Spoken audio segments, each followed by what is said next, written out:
Welcome in, everybody. It's Basketball by Association. I'm Joel Cordes. Welcome back. It's been a hot minute since our last show. There's been some things that have happened, some scheduling issues. There was a vacation in there. There was COVID in there. There was a facial procedure because the UN had said I was just too sexy and I needed to work on that and downgrade it a little bit. All of those things. Someone's been hitting the nog a little early. Right. Or a little late, whichever way you want to go. So it's been a hot minute. This is how long it's been since the last time we had a Basketball by Association, and it pains my heart to say that Kyrie Irving had not been suspended yet. All of the news was just kind of breaking about his putting both feet, both arms, everything in his mouth, apparently, and then saying, "This is cool. Everybody be cool with this." So it's been a while, but this is episode 126.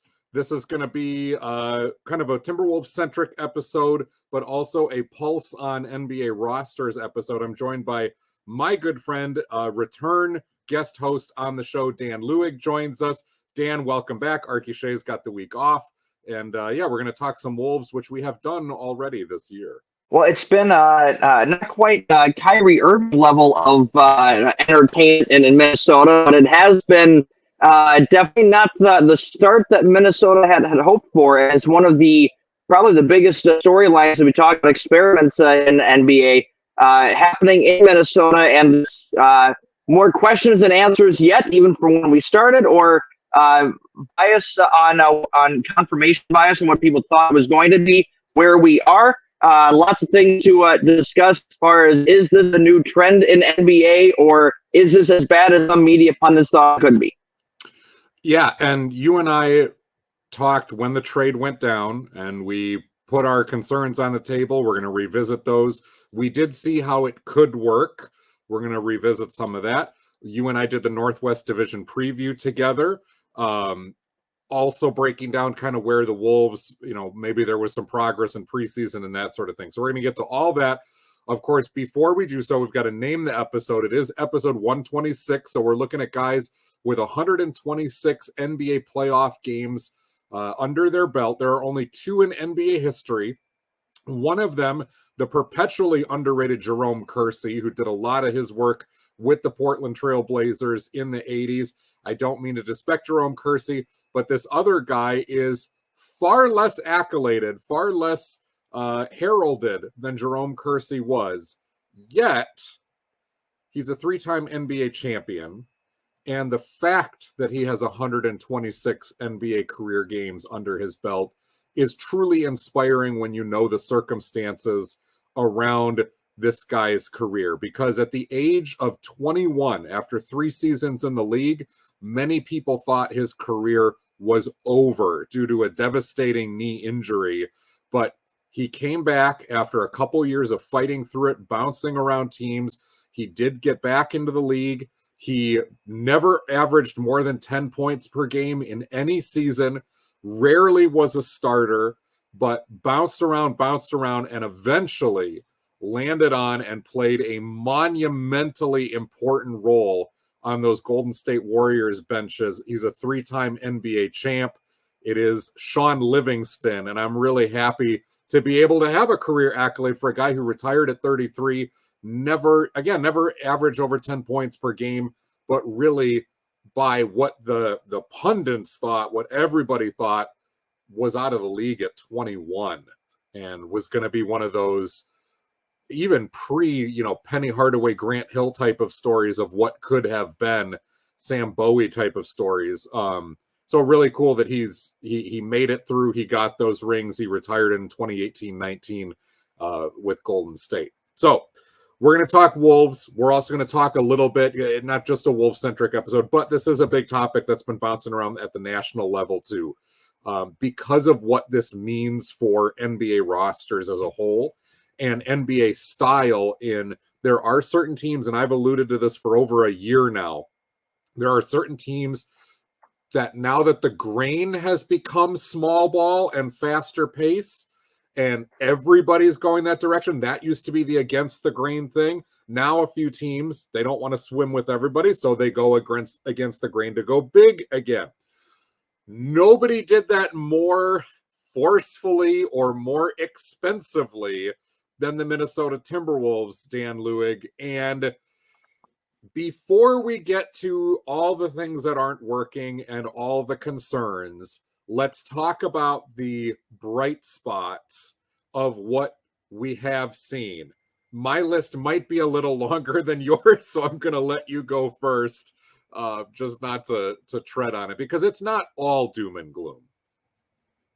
No, I have just as many concerns on the rest of the Wolves core as much as I do the Gobert Towns pairing. The issues that have come in the first 10 games here, 10, 15 games, is that we are seeing not just the adjustment period, and people kind of forgot this was a massive change. We know it was a massive change. No one does the two bigs anymore.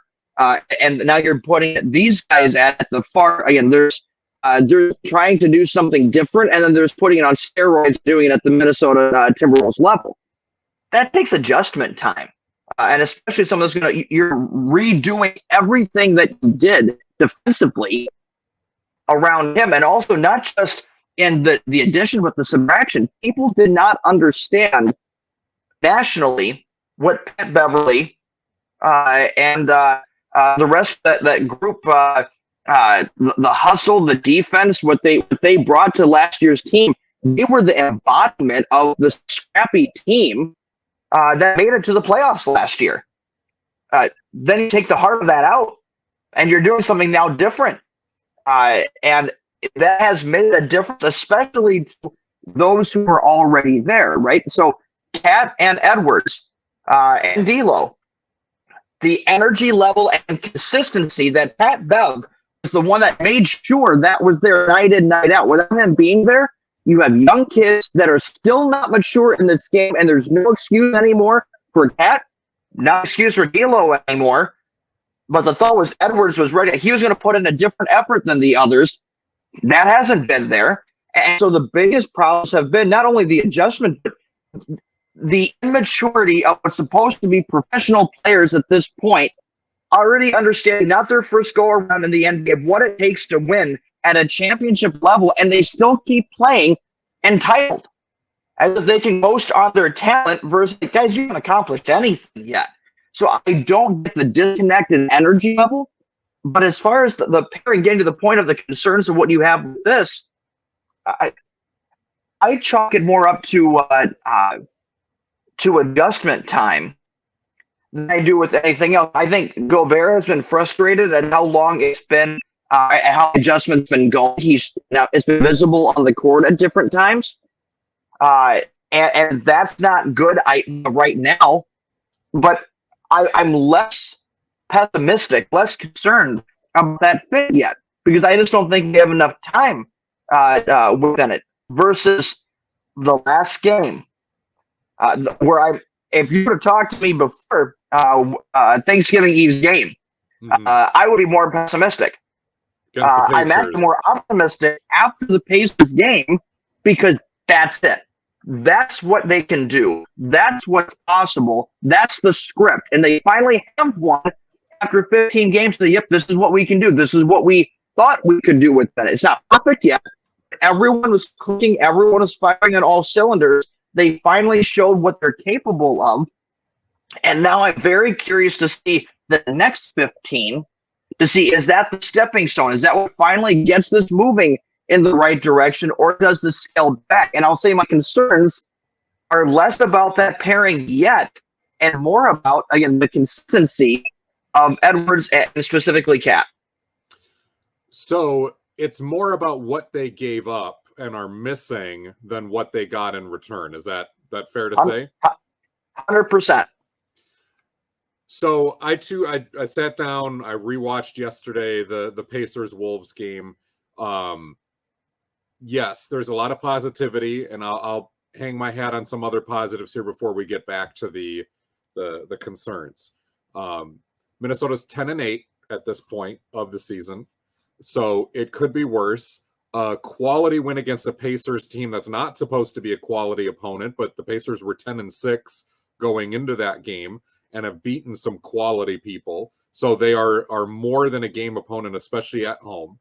I am seeing a maturity in one aspect of Karl Anthony Towns' game, and that is the ability to play heads up because he is looking for passes now. He always had the gift for passing, but his eyes are up, and even when he does get tunnel vision sometimes, it's not for lack of trying. Playing at that high post position, he is looking to dish the ball. He is averaging a career high in assists. The high-low pairing with Gobert is really ugly sometimes when Cat or D'Angelo Russell force the ball in, but there are also times that it's beautiful and you see exactly how it should work, because oftentimes, even when D'Lo and Cat are forcing it, you can see what they think they see, why they tried to force that pass.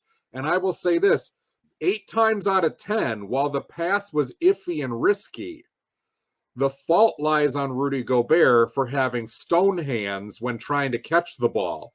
And one of the things that's really shown out to me has been Gobert's stone hands even in rebounding the ball around the basket. That was something I was not aware of in Utah because I didn't watch enough Jazz games. And you see box scores and you see highlights and you watch some games. And so it doesn't stand out the same way as when you watch a team every single night. Oh, hi, Kat. We have a friend. Latte joins us.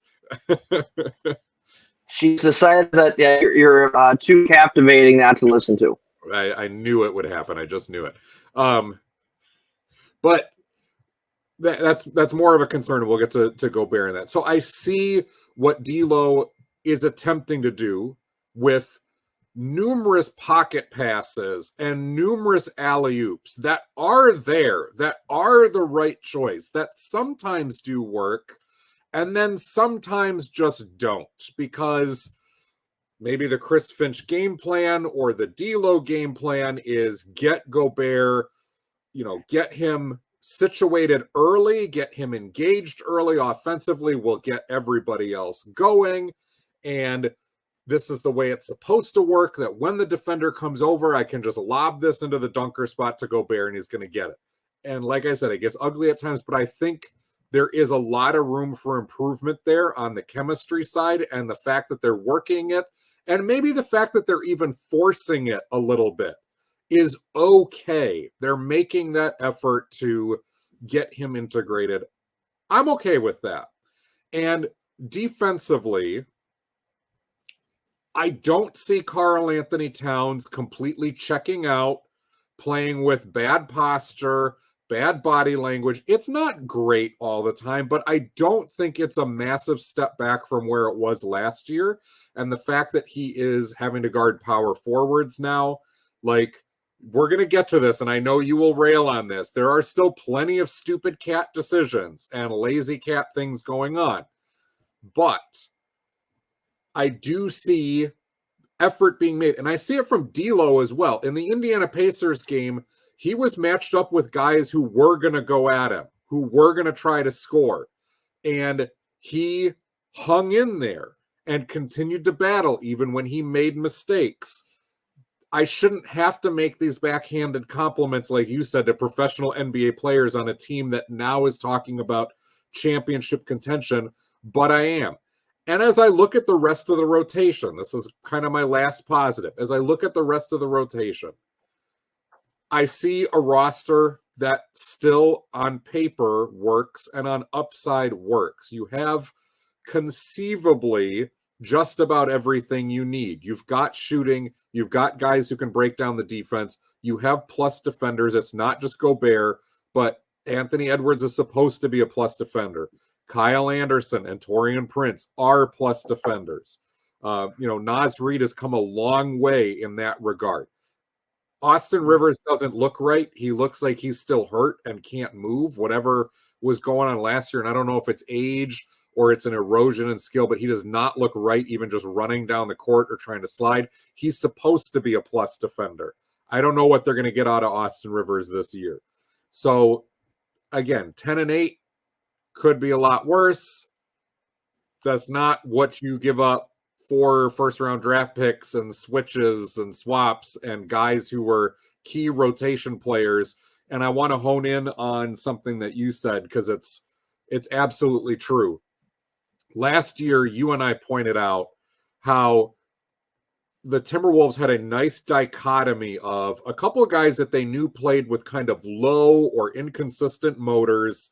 Cat and D'Lo especially could get too cool for school and just kind of coast when things were not working the way they should.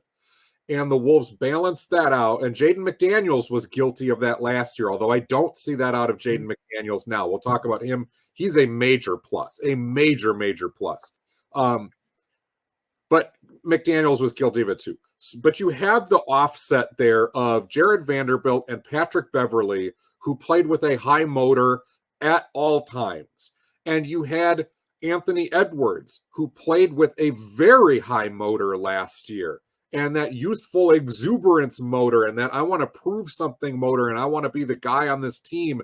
And it was working and it was refreshing. And Taurean Prince, I don't fault his motor at all. I wouldn't necessarily call him a high motor guy, but he's a veteran guy who knows where to be and when to be.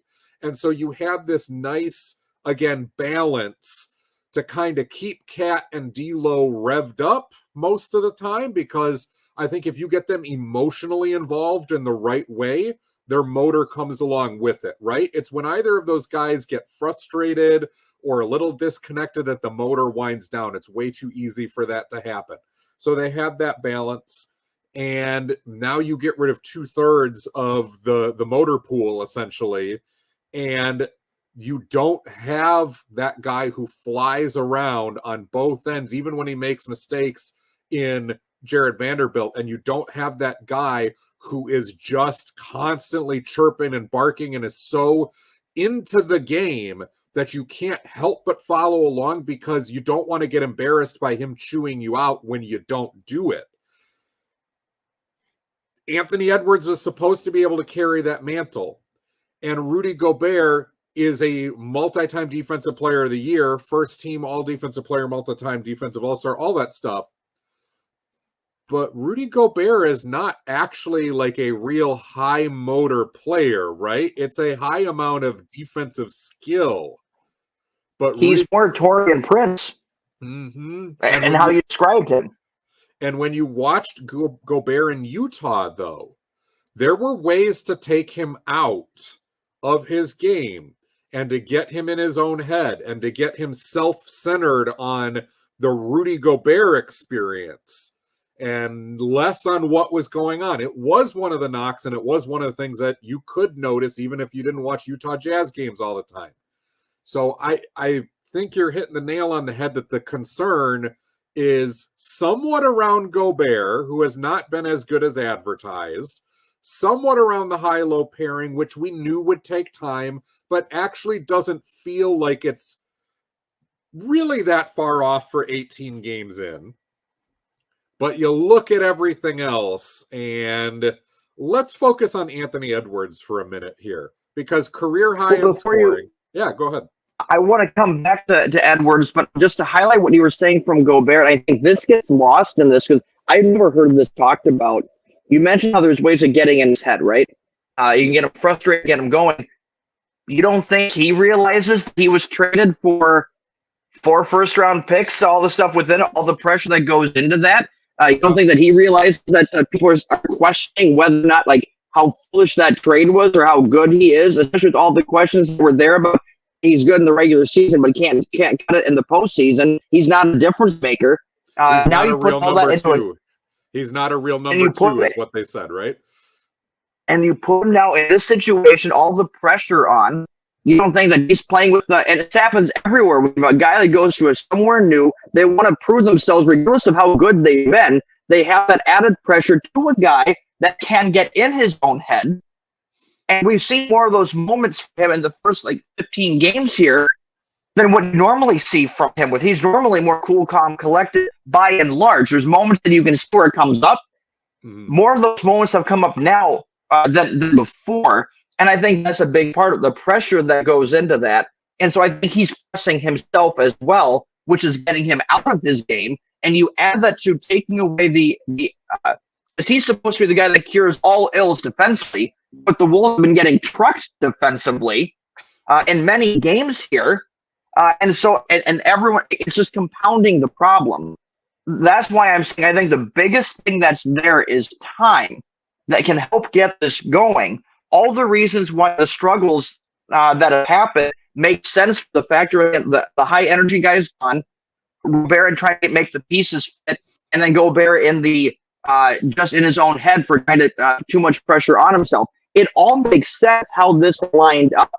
The exception of the energy issue that's been out at the beginning of games. I don't know. I can't count how many tweets that I have read from Wolves reporters that have said a low energy from the team again. That's the part that's inexcusable. From guys who they already saw. They saw the roadmap last year with Beverly and Vanderbilt within. They know the energy level takes it, and that they still didn't know. Now they know better. And so there's two questions that I have for you as a result of that. One, how does Chris Finch fit into this? Because he was the guy who pushed all the right buttons last year. Everyone loved him last year within it. I'm not saying this from a matter of trying to criticize him for how this has gone in the first 15 games, because it is very player centric. How do you, as a coach with all these dynamics, his approach, how he's gone into this, how he's talked about it, what he's tried to do so far, and trying to make all the pieces fit from a coaching standpoint, where do you rate Finch in all of this? Because it's very clear on the others. I'm having more of a harder time trying to see, not from guilt, but then also how does he help move this along from a coaching standpoint? Yeah, it was easy with those energy guys to say, just do what they're doing, right? To play those guys more when energy was needed. You had those buttons to push. A newcomer like Kyle Anderson, who's very skilled, effective, does a lot of things, but again, not a high motor guy, not a high energy guy. He literally says slow-mo in his name, right? Like, that's just not his thing. So I think it is trying to, maybe out of those younger guys, the bench guys, finding people to step up into that role. Jordan McLaughlin, who was hurt in the Indiana game. Jalen Knoll has been giving a lot of hustle offensively, even to just get down the floor and attack the basket. Naz Reid has been effective when he's played. That's been another one of the kind of bugaboos here, is that with Gobert and Towns on the floor, they've tried to put Naz Reid out with one of them at times, but the opportunities just aren't there. And Reid was one of the most effective backup centers in the league. And now you've got a guy like that sitting on your bench who you're not really able to use up to his full capability. Is he able to take on a Jared Vanderbilt type of role, even in more limited minutes, but to just say, you have to be around the basket, you have to be flying around? I don't know if that's him.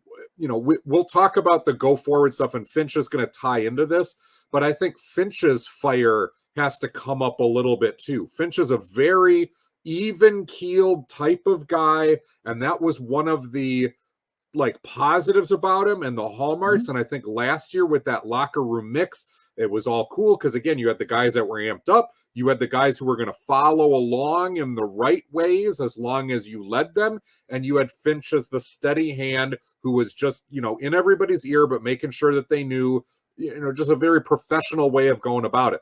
Finch may need to change the tone just a little bit when it comes to that energy early. And if that's not Finch, then it's got to be an assistant coach, or it's got to be Taurean Prince. It's got to be one of the veterans on the team. But here's the thing. This is Karl Anthony Towns' 8th year in the league. This is not Karl Anthony Towns' 4th year in the league. He is a veteran. He is a veteran. He is a veteran. He is a veteran. There is no more upside. Yes, there may conceivably be, but this is not an upside type of player where we're waiting. You either have it now, or we start to ask those questions about when you will ever have it. D'Lo is the same way. Those guys have to overcome themselves and step up into this. Anthony Edwards should know better from what we saw, and I want to circle back to him real quick. But again, it's only his third year. The kid's like 22 years old. You can still hide him among a lot of reasonable caveats. His scoring has gone up incrementally. His rebounding is up quite a bit. His 3-point percentage is right around the same where it was. Assists are around the same as where they were, is Anthony Edwards. And yet he does not look anywhere near as effective this year as last, despite the fact that the numbers say it's an incremental improvement. Why is that? Because defensively, he's moving around like he's too cool for school. Offensively, you get a little bit of a pass, and he has talked about this of just going, I don't know where the room is. I don't know where the gaps are. They're not anywhere close to where they were from last year, so he has to settle for more jump shots. He has been in a little bit of an early season slump. That happened last year as well. He got off to a bit of a slow start, then hit a hot start, then hit a slump midway through the season, which is what happened his rookie year too, and then he picked it up again by the end. We can't bank on that happening every single year and turning out all hunky-dory by the end, but there are some built-in excuses there for Edwards on the offensive end to struggle. But this to is jump where that into your point comes in. Yeah, go ahead. The excuses are there, but as a Wolves fan for a number of years watching this core group within it, it's the same song. It was the same song for Karl Anthony Towns, and we're in the 8th year and still saying this stuff, and we're kind of saying it's time to end it. If Edwards is and has every motivation to be one of the top players in the NBA, show me those top players in their third year repeating the same mistakes that became top players. At this point, that consistency is needed. That's the difference between good and great. And he has flashed, and natural talent is there. You see moments of it. You want to be great. It's a night in, night out, same effort. You go back to the greats within it. Michael Jordan, Kobe Bryant within it. The effort was there. You never questioned their effort. If you want to be great and you have that drive to be great, which we've seen it from him, and he says all the right things, that shows up by having a Pat Bev motor on that court every single night. So if that's who you want to be, it begins right there. I don't think the jumper isn't falling that night. It begins with that effort. And I think part of the problem is coming to a team where they rest on the laurels of natural talent and not actually putting in the work to begin a game. Then all of a sudden it snowballs, and it's 5 minutes in, they're down by 10 points, or in first quarter, they're dug such a huge hole, and they don't even know what happened. That's the part that needs to end, and that's where I want to see Finch pull these guys early. If you don't effort in the first couple of threes, set them on the bench right away. Go right to the second squad, right out of the gate. Stop giving them time to commit the same mistakes is where I'm at. Anthony Edwards, I think it starts with him being vocal. Last year, he was chirping, chattering. He was celebrating big plays, but he was celebrating other people's big plays. He was talking defensively. He was just engaged. And this year, you see a guy who floats around. He'll high five when a basket goes in. He can get excited at times, but it is nowhere near that same attitude. And I think maybe in his youth, there's the perception or not the realization of what opportunity is in front of him. Like, yeah, Gobert is here in a multi-time All-Star, and Cat is here in D'Lo. Anthony Edwards, this can be your team. Just take it and be the voice and the guy that gets everybody to fall in line behind you. And it's not from putting your head down and barreling 1-on-3 into the defense, which we see at times when he's so frustrated that he hasn't touched the ball in a while, that he's just gonna unload into an offensive possession. And sometimes it works. A lot of times this year it hasn't. It took him the first 8-9 games or whatever to get a dunk on the season. He had not had a dunk through that. The Wolves are the number one scoring team in the first quarter, So even though you've talked about they've dug themselves some holes, they still are the top scoring team. So that's been defensively, they haven't been able to hang in statistically. Or there's been games like Indiana where they jump out early, they get up by 15, does Minnesota.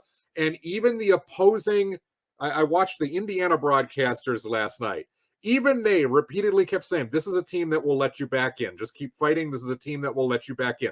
Sure enough, the Wolves did multiple times, and Indiana made a game out of it when really, based on the early results, it shouldn't have been that much of a game. So it's Anthony Edwards, I think, having to be the voice first and leading defensively first, because if he can generate steals with that athleticism, if he can get the defense amped up, guess what? The dunks are going to come.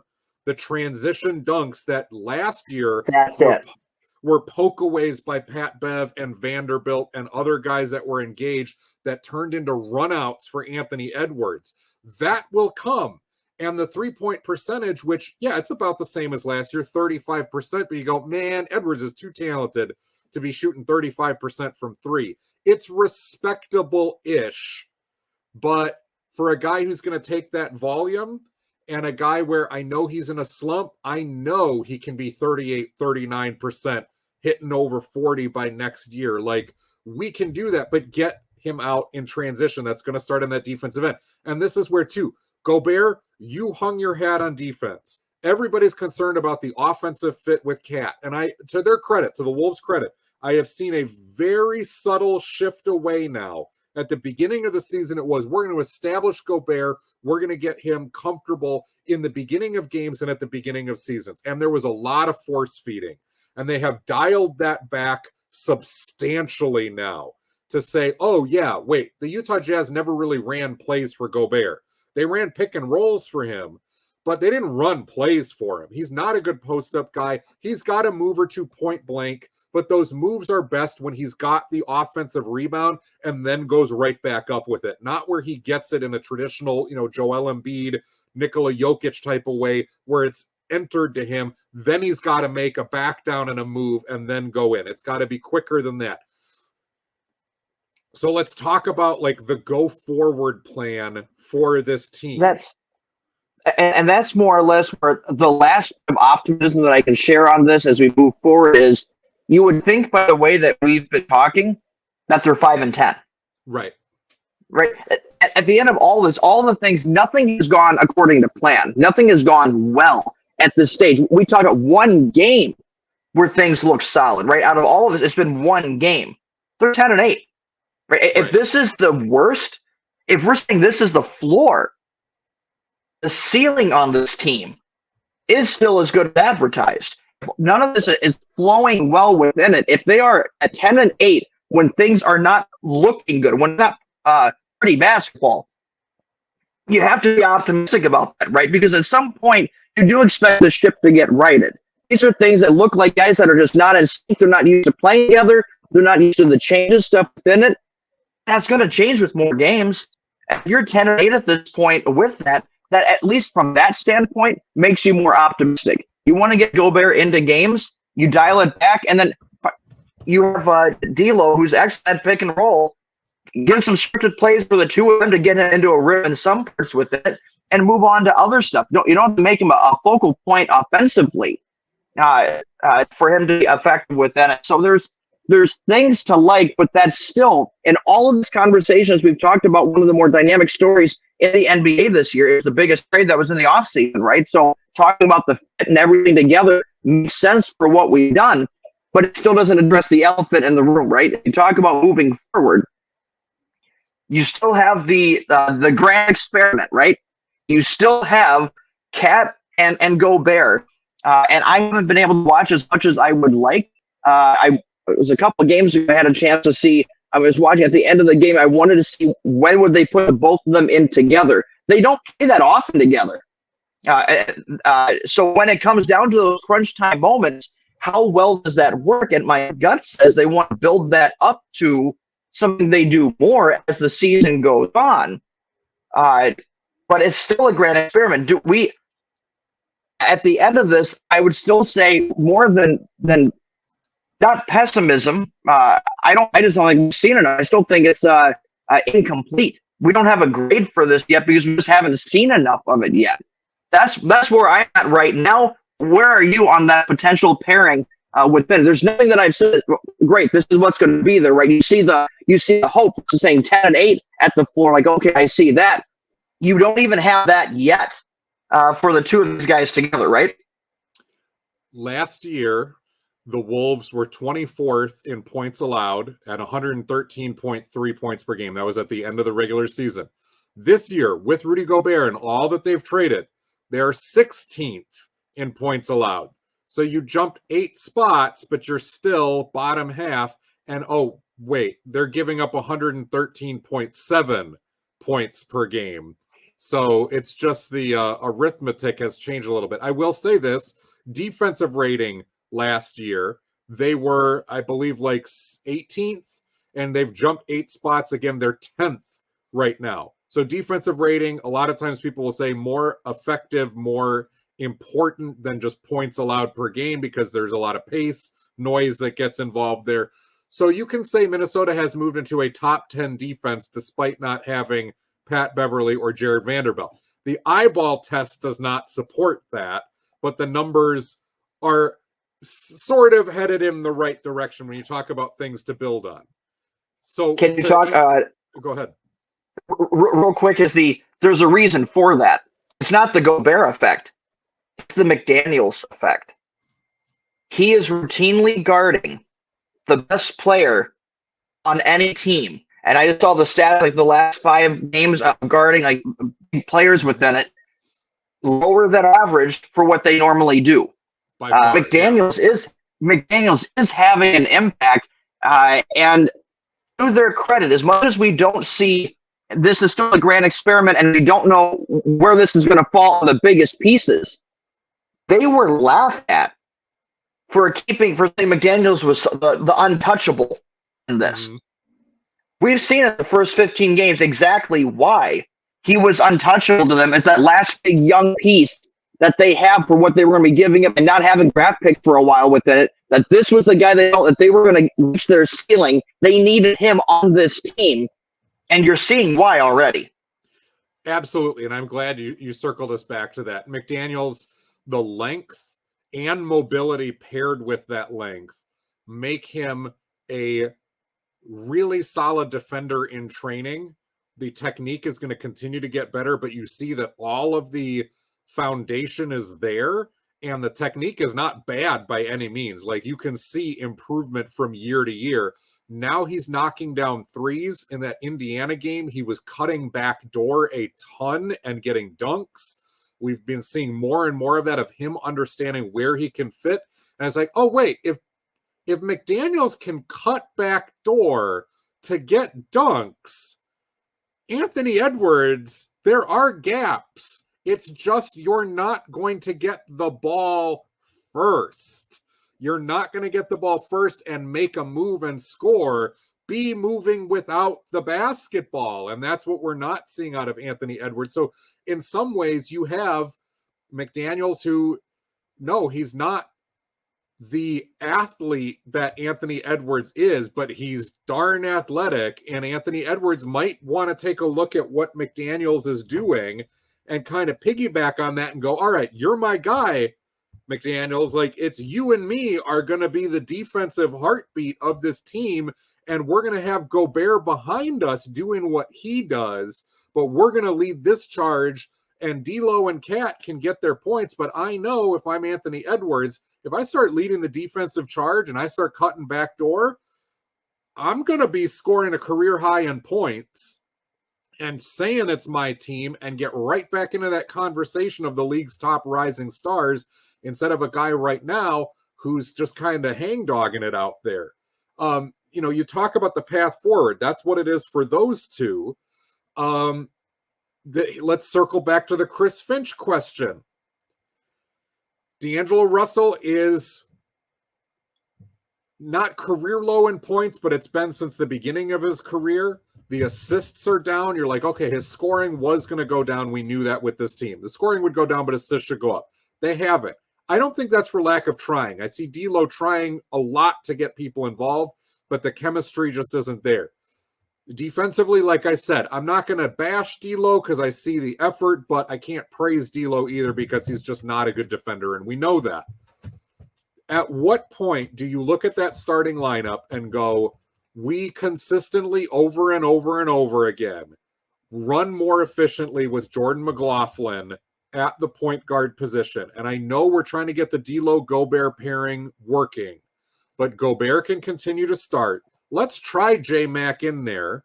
Let's move D'Lo to sixth man. And that way we pair Gobert and D'Lo almost exclusively together with that second unit. Let's start playing Taurean Prince and Kyle Anderson more in the first unit with Cat and Anthony Edwards and McLaughlin. Jalen Knoll comes in on that second unit or however you need him, because I can't say enough about Jalen Knoll this year. It's kind of in the same way as McDaniels, where they've been so good and solid, we almost don't have to talk about them because they have been absolutely part of the solution. And Knoll's ability to come in and just score and attack the basket and do more than shoot threes shows that as much as I loved Malik Beasley and as well as he's playing in Utah right now and is going to continue to play himself into bigger roles, Jalen Knoll was as good of a decision, if not maybe the better decision, because Knoll attacks the basket more and more effectively than Beasley did. And I really like Malik Beasley. So to me, it's splitting that up. The foundation is there. You can keep trying to run this pick and roll with D'Lo and Gobert. I do see where that's going to go. And I like the Cat high-low pairing with Gobert. You brought up the question of, can you really play both Cat and Gobert down the stretch in big games? And the answer is maybe, kind of, sort of, sometimes. There are certain teams and certain situations where that's not going to be an issue. We've already seen it against... I think what you said right there is the point. Finch has to be willing to keep one on the bench in certain matchups. That's not, we can't gloss over the challenge of that. You're in the close of a game, and one of the highest paid players that you haven't got either in salary or in what you gave up for is sitting the bench. And you also need them to buy into that. Yeah. So that still remains to be seen from that standpoint. You also talk about the other Finch dynamic. I'm glad you brought it up with D'Lo. As far as if you still give him the first couple of minutes of the game, make him still the at least starter by how that begins. He's the guy who's looking at another contract. Going down to six-man does not help him for what he's trying to get at the end of this, too. That can mess with chemistry and his attitude and effort in that process. So that's a delicate balance as well. But if you at least still treat him as the starter, give him that a little bit, but then pull him back and have him run in the second team with him and go there for pick and roll and make things designed for them, I think there's enough happiness there where that balance is out. But this is where Chris Finch, it's less in the X's and O's right now, in my opinion. It's him managing the different personalities and start level of things of getting the buy-in for this. Yeah. And that's what remains to be seen. If this goes well, if that happens, that buy-in is there, and that has to begin with. That'll be where Finch's success is at. I think that's going to be a big key in this. 100%. And I am seeing him moving in that direction. You do see D'Lo and Gobert usually the first two guys headed to the bench. And you see Cat and Edwards playing most of the first quarter. McDaniels is kind of performance-based and foul-based. End of games, I have seen them split those guys up. Sometimes it's been based on matchup or situation of Gobert versus Cat setting. Obviously, Cat usually in when they need offense, Gobert when they need defense. More often than not, though, it's been foul issues where one or both of them have been in foul trouble. And again, we could spend an entire show on Cat's continued inability to recognize what is an offensive foul in the league and how many of those cheap ones he picks up just from bowling people over or hooking or playing with his elbows high.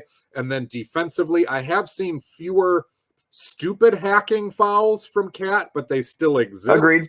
It's more on the offensive end where it's like, you've been in the league 8 years. That has never worked once. Why do you keep thinking it's going to work? And to continue playing with that high center of gravity. That could be an entire show. But I see the rotation heading in the right direction.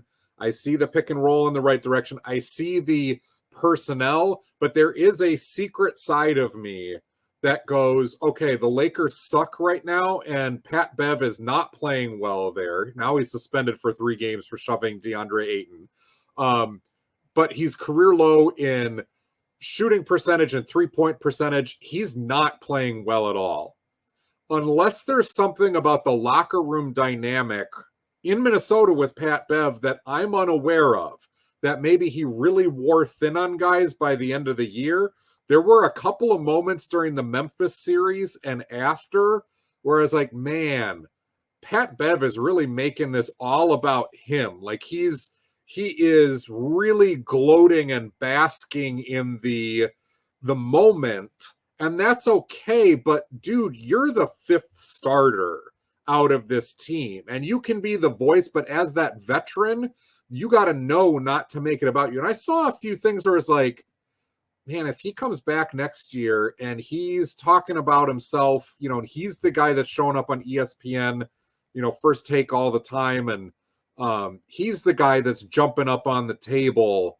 Like that part is not your role, Pat Bev, and you got to be real careful with that. But if there's something that I don't know about and they got rid of him for a reason, maybe. But if he's available at the trade deadline for a Lakers team that maybe at that point, although they've shown some signs of life, and I do think with Thomas Bryant coming back, there are going to be signs of life for them. If I were Minnesota, would I roll the dice on bringing him back at the deadline? And if not him, somebody like him, just to be in and among that group? The only thing is you bring in a different voice at the trade deadline. They haven't been there with those guys. They may not have that clout, especially if they're not a high-minute player. But would I try to bring him back? I know Jared Vanderbilt's going to be available in Utah because everybody's going to be available in Utah. They're not wanting to win the way that they have been. And I think they are plateauing slowly and coming back down to earth now. I don't know that he necessarily fits into the guys that you have and the moments that you have. But there too, like, this is one quick aside and then we'll move on. They're talking about, there's not much space and Anthony Edwards can't find the spacing, and Gobert and Towns have talked about that. And it's like, okay, I understand Gobert hangs out right around the basket. You guys played 26, 28 minutes a game last year with Jared Vanderbilt, who only hangs out around the basket. Now, granted, Vanderbilt with that motor was moving a lot more and maybe covering more ground quicker than Gobert did, and he's not as big as Gobert. He doesn't take up as much space. I get all those different things, but the offensive dynamic was really not all that different.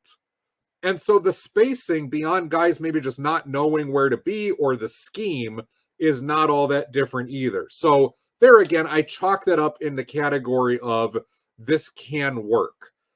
Couple quick questions here before we go, because we're short on time. They're 10-8 right now. They're 8th in the Western Conference. Like you said, it could be worse. But the dirty little, elephant in the room is they finished 7th last year. So let's say that this starts to work. What's the ceiling of this team, Dan Lewig? I'll give you my my New Year's prediction for this team, and that's that in the second half of the year, I expect them to win at a 60% clip. I think this team does click in. I think they're still figuring out. They have some of the only lingering issues that have been frustrating is the motor issues with certain players that have kept it going.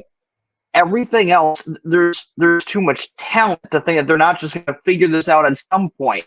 Like I said, they're 10-8 with wheels spinning in place. They're going to get that figured out with time together. So I think they win at a 60% clip. Half games out of first place, because that's how the Western Conference is right now, And perfect time. If you have to pick a time in which you're going to be spinning your wheels or not be at your best, do it when everyone else, when the mediocrity is really right there. When you're at this level and you're only 1.5 out of first. And it's easy to have a glass half full approach to this. So my prediction is they do win at a 60% clip in the second half of the year. this is the top 5 team. I think they will finish the top 5 at the end of this, but it won't be to the playoffs. So we say, does the Twin Towers experiment work? And that's the big question in all of this. The way they've structured this team is, does it matter when it matters most?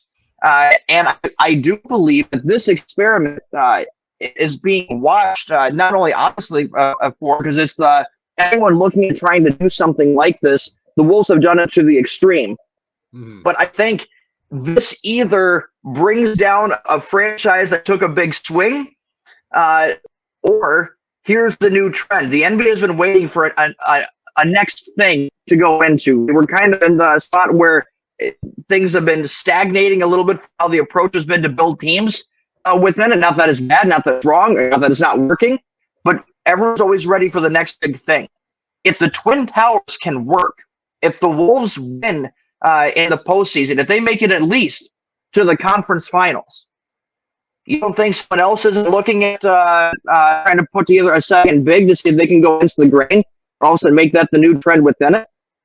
Yeah, and other teams are. First, to talk about the 60% win clip, I look at the standings right now, and I've said this from the start. I don't think Utah or Portland are sustainable. They're already coming back down to earth. I think one, maybe both, but probably just one of those two teams is play-in material, and that the other one, or maybe both, blow it up at the deadline and move on. Sacramento has played above expectation, though I had said I think they're going to be watchable this year. I think they're going to be competitive. I don't know how sustainable that is. The Pelicans are sitting in third right now. That seems a little bit high for where they're at, and just more of a product of the fact that a lot of teams, Dallas has gotten off to a slow start. The Golden State Warriors are not locked in. The Clippers are still waiting on Kawhi. We'll see if he ever is able to come back in a full-time way. So there's a lot of room for movement within that Western Conference. That bodes well for the Wolves to be able to jump up. It also, though, there has to be that reminder that, like, Dallas is probably going to play better in the second half of the season. So is Golden State. But I don't see Oklahoma City, San Antonio, probably not the Lakers at this point, barring some sort of miracle, or the Rockets, who are the bottom 4 teams. I don't see any of those guys challenging in a serious way into the play-in tournament. LA might be the only exception there, and it would still only be play-in material. So I think the Wolves, the goal this year has to be no play-in whatsoever. You have to be top 5. I would even settle for 6th if things really get hot out west. But get out of that play-in, win the first round. You can call that a success, but a real success, like you said, would be Western Conference Finals, and that becomes a needle mover, and this is the last thing we'll touch on, and I talked about at the top of the show. The Wolves are not the only team running this big experiment, and we're not the first people to point this out either, though I've been saying it since early last year when Cleveland was like, oh, we're going to throw 7-footers, 3 of them out on the front line. Utah is doing something very similar with Jared Vanderbilt, Kelly Olynyk, and Lauri Markkanen. San Antonio has played big at times, but it's not quite the same way. Just kind of looking down this list here, and I had them before. Orlando is going big on the front line. Wendell Carter Jr., Paolo Banchero, their rookie. Franz Wagner is big for a small forward in today's NBA. He would normally be a small ball 4. He's more of a traditional, like 90s sized small forward, early 2000s small forward. Ball is in the mix there. Mo Bamba is in the mix. Jonathan Isaac is coming back. They are big on that front line. The Oklahoma City Thunder, if Chet Holmgren had not gotten hurt, were going to be one of those teams that was massive on their front line. New Orleans, huge all across the roster. It's not just the front line, but you've got Valanciunas, Zion Williamson, Brandon Ingram up front, but you throw Jackson Hayes into that mix. Larry Nance Jr. is a big guy. Trey Murphy is a 6'11 guy. Herb Jones is huge for playing shooting guard when really he would be a small ball power forward in the traditional sense of things. You've got Minnesota. Milwaukee sometimes likes to go big now with Brook Lopez and Giannis and Bobby Portis all on the front line. You add Joe Ingles back at some point, who's kind of a bigger guy. Memphis likes to play big at times. Like, it's happening now that a lot of teams out there are at the very least going traditional, where you have a 7-footer at center and a 6'10", 6'11" guy who's a little more power-oriented at the power forward spot than just shooting. I forgot to mention Denver, where that's a little bit of two small forwards at both forward spots in Aaron Gordon and Michael Porter Jr. from the traditional sense, but they're both big, small forwards. And then you've got Nikola Jokic. Like, it's happening all over the league, but as you mentioned, only one team went out and paid top dollar to do this experiment. Cleveland is still playing big too. Everybody else, it kind of happened organically where guys came in via the draft or trade or were just added in. And it was like best player available. We'll try to figure it out. And the more they looked at their roster, they're like, oh, if we want to put the best players that we have out on the floor at once, it's going to wind up being big. No one saw Lauri Markkanen fitting at small forward the way that he did because Evan Mobley was so mobile defensively and Jared Allen is fantastic on that end. Nobody really saw that, like, you know, in Denver that they were going to put Porter Jr. and Aaron Gordon and it was going to work. There was a thought that they were maybe going to have to split them up. New Orleans never saw Herb Jones being that good, that fast, to where you had to put him into the starting lineup, and it did not matter the position. Fortunately, Brandon Ingram is so good offensively that you can put Brandon Ingram just about anywhere, and then Zion coming back. Like you said, if they finish, the Wolves do, into the conference finals, or at least I think top 4 in the regular season and win a round, you may see more teams trying to make this experiment, right? But does this set everything back if Minnesota flames out? I would think so, right? Maybe the teams that organically were doing it keep toying around with the idea, but I don't think anybody goes out to pay money for this now, whereas if it works, maybe they do. Yeah, I think that's exactly it. You can try to tinker with your roster to get the maximum benefit out of it, but you're not designing your team that way. If you have talented players, you're going to try to find a way to make them fit and make it work. But as far as saying, this is how I want to build a championship roster, I want 2 guys like this within, and we're going to go get them. It is 100% dependent on how things go in Minnesota. The 2 big experiment, Twin Tower experiment, rises and falls with the success in Minnesota. I think that's because it's the biggest example. They paid the most for it. It's the 2 most talented players that you have trying to do something like this. I think it very much depends on the success of Minnesota as to whether or not this is a trend or not. And I'll at least say this. When was the last time that we talked about Minnesota being a trendsetter in any positive way within it? So I'm definitely rooting for it from that standpoint, not only for Minnesota success, but it'd be nice to see them talked about in a positive light nationally, where this has a chance to change the perception. I can tell you the last time that it happened, 95, 96, because Kevin Garnett, as a high schooler, coming in, what position does this guy play? Oh, you're going to put him at small forward? You're going to put a guy who's nearly 7 foot at small forward, and he really became the archetype for the modern, at least at that time, small forward, although eventually he went to power forward, and that was where the bulk of his career was played. But there was a lot of trend setting there, and yeah, it has been that long since the Wolves were there, and it took an all-time generational talent like KG to make that happen. I think you have a generational talent in Anthony Edwards. I don't know about all-time talent. That remains, I think, kind of an Edwards court to be able to take. But you have those pieces there, and we'll just end on this note.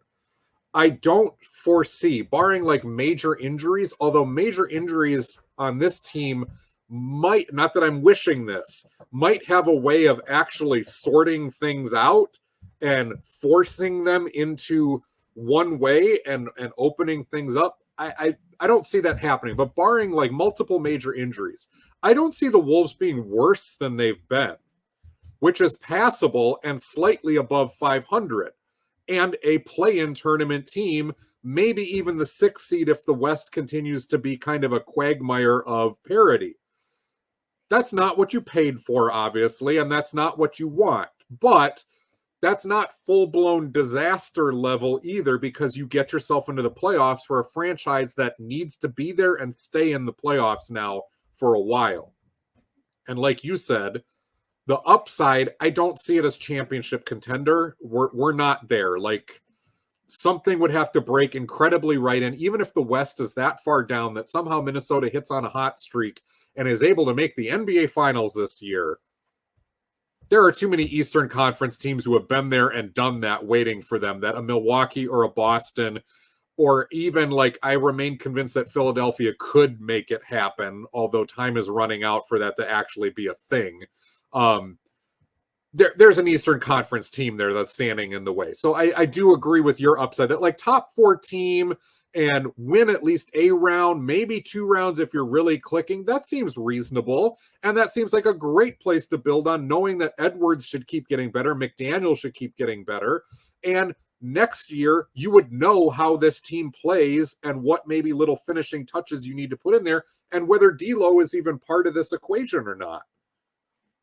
The D'Lo question is, for Minnesota fans, just as intriguing as the Twin Towers part of the does he stay, does he not? So it's going to be interesting to see what that entails. Can he tailor himself to the way this team is structured?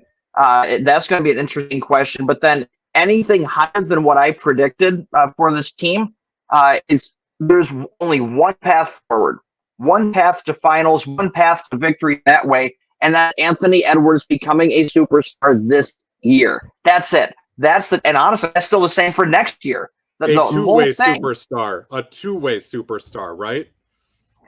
Absolutely. At least above average defensively.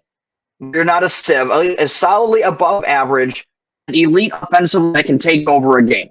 Like that's the level. If he becomes that superstar by the end of this year, yes, and then they have a championship ceiling. But honestly, that still goes back to how this team was constructed, and going back to how we started this from the beginning. Despite Karl Anthony Towns, despite Rudy Gobert, this is, at least it needs to be, Anthony Edwards' team if this is going to win a championship in Minnesota. He needs to reach that level, and then you have an amazing supporting cast. It's possible. But their championship hopes don't rest on Gobert, and they don't rest on Towns. Rests on Edwards. And that's why the effort and the things that you want to see in year 3, the reason why I have no tolerance for any of the previous young guy motor elements within it is because that's the whole point. I have high expectations for him because he needs to be that player if you're going to do something different in Minnesota. Dan Lewig has been my guest here on Basketball by Association. Episode 126 is in the books. If you want the video version, check us out on YouTube. Like, share, subscribe over there. If you want audio only, Spreaker, Spotify, iTunes, wherever you get your podcasts is the place. Kudos to Sean Livingston. Happy to be able to name the episode after him. Thank you, Dan, for joining me on the show. I'm sure we will do it again, and hopefully we'll have more positive Wolves news to talk in the future. Archie Shea should be back next time, and we'll dig into some of the other teams around the league and who's hot, who's not, all that good stuff. For Dan Lewig, for Basketball by Association, I'm Joel Cordes. We'll see ya.